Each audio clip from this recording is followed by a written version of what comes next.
পনিরের একটা রেসিপি। তার জন্য এখানে আমি পনির নিয়ে নিয়েছি, তারপরে এখানে আদা বাটা, রসুন বাটা নিয়েছি, টক দই নিয়েছি, আর এটার মধ্যে টমেটো, কাঁচা লঙ্কা বাটা, এখানে গোটা কাঁচা লঙ্কা, ক্যাপসিকাম, পেঁয়াজ, আর এখানে আছে ধনে পাতা আর রসুন কুচি, আর আছে রসুন কুচি। এবারে আমি পনিরটা দিয়ে দেবো, রান্নাটা শুরু করব। দেখো পনিরটা আমি ভাজতে দিয়েছি।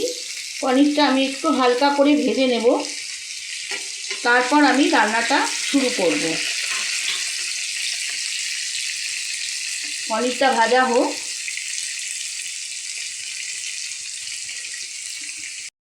দেখো পনিরটা ভাজা হচ্ছে, আমার ভাজা হয়ে এসছে।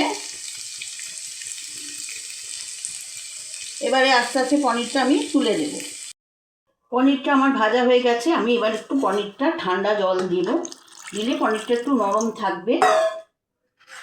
এবং এই যে ভেজালাম এই জল দিয়ে, ঠান্ডা জল দিয়ে, এই জলটা আমি তরকারিতেই পরে দেব। তো এখন আমি একটু মানে পনিরগুলো নরম হওয়ার জন্য এইভাবে দিলাম, খুব নরম হয়ে যায় এইভাবে রান্না করলে। তো এবার আমি রান্নাটা আস্তে আস্তে শুরু করছি।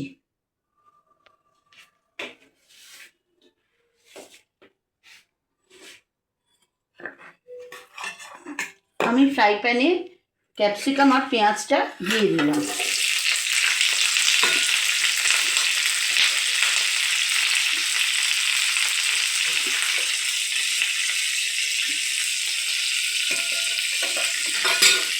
এটা একটু ভাজা হবে, হালকা ভাজা হবে।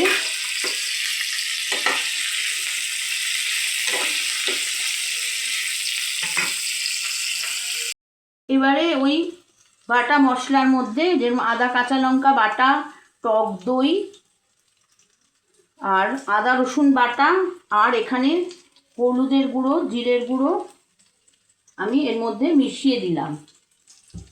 এই মশলাটা আমি বানিয়ে নিলাম। আর দিলাম কাশ্মীরি লাল।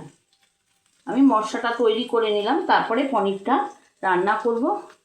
এবারে পুরো এই মশলাটা আমি মিক্স করে নেব।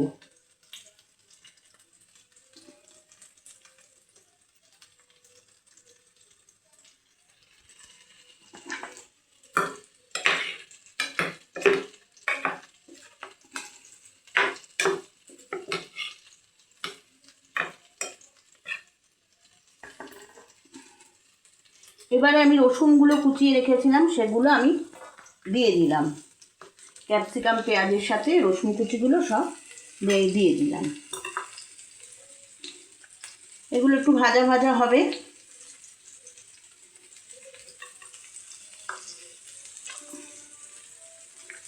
এগুলো বেশি ভাজবো না, হালকাই ভাজবো।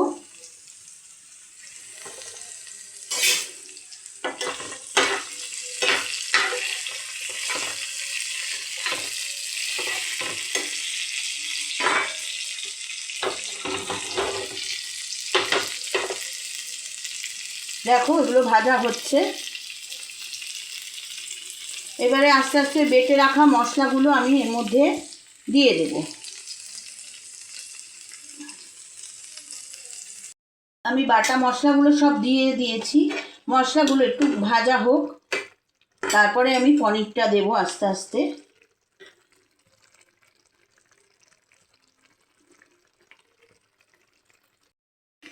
দেখো আমার এটা মশলাটা কষা হয়ে এসছে, তেলও ছেড়ে দিয়েছে।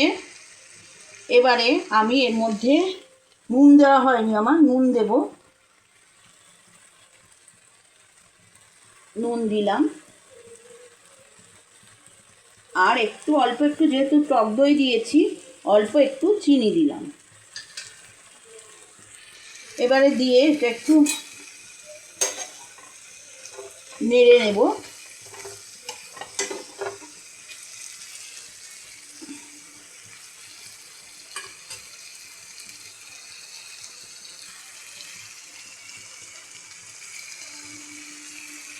আমার রান্নাটা প্রায় হয়েই এসেছে। এবারে আমি এর মধ্যে পনিরগুলো দিয়ে দেব, ভিজিয়ে রেখেছিলাম জলে।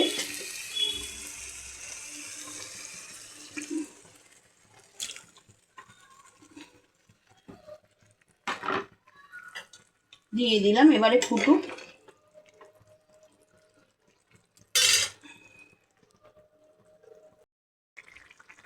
দেখো পনিরটা আমার প্রায় হয়েই এসছে। আমি একটু কড়াইশুঁটিও দিয়ে দিয়েছিলাম।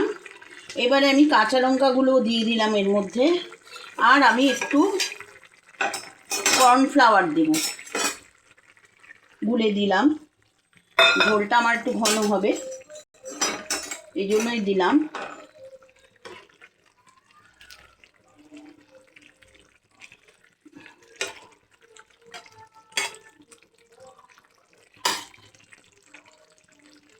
আর এর মধ্যে আমি বাটার রেখেছিলাম দেবার জন্য, বাটারটাও দিয়ে দিলাম।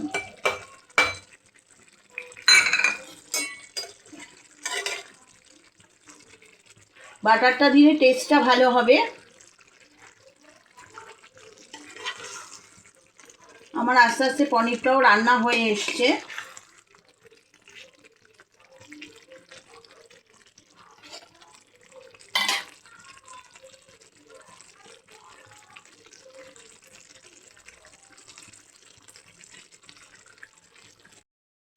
দেখো এটা আমার রান্না হয়ে গেছে প্রায়। এবারে আমি গ্যাসটা অফ করে দিলাম, আর দিলাম ঘি আর গরম মশলা, আর লাস্টে দেব ধনে পাতা।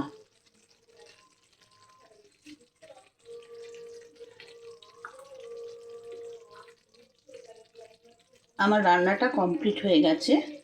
তো তোমরা এটা ট্রাই করবে এবং আমার চ্যানেলটা সাবস্ক্রাইব করবে, লাইক করবে, অনেক অনেক শেয়ার করবে। এটা ভাত, রুটি, পরোটা, ফ্রাইড রাইস, পোলাও সব কিছুর সাথে এই পনিরটা ভালো লাগবে।